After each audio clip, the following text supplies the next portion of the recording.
কাজী নজরুলের একটা কথা ছিল না, আমি জানি আমার সারা জীবন কাঁদতে হবে, কারণ আমি তোমাকে ভালোবাসার দুঃসাহস করেছিলাম। মজার ব্যাপার কি জানো, আদর কিংবা যত্ন না পেলে পোষা পাখিও পোষ মানে না। অথচ আমি মানুষ, তুমি কোনো দায়িত্বই নিলে না। তোমার কোনো যত্ন ছিল না বলেই আমাদের গল্পটা সুন্দর হলো না।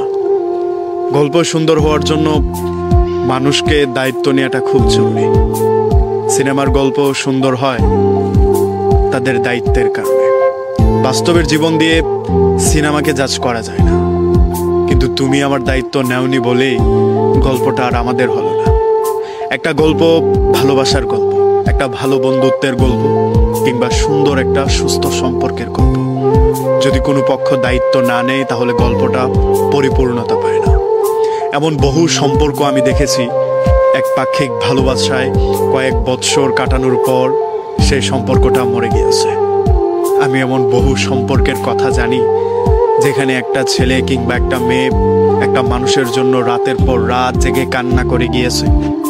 অপরপক্ষ দায়িত্ববান হয়নি বলে সম্পর্কটার পূর্ণতা আসেনি। সম্পর্কের পূর্ণতাটা আসলে ভাগ্যের ব্যাপার। আমরা চাইলেই ভালোবাসতে পারি, চাইলেই কাউকে পছন্দ করতে পারি, কিন্তু নিজের করে পেতে পারি না। ওই যে, এটা ভাগ্যের ব্যাপার। তুমি একজনকে মন দিয়েছো, এটা তোমার ইচ্ছা। কেউ তোমাকে মন দেবে কি দেবে না সেটা নিতান্তই তার ইচ্ছে। এই ইচ্ছে আর অনিচ্ছার ভেতরে কারো কারো ভালোবাসা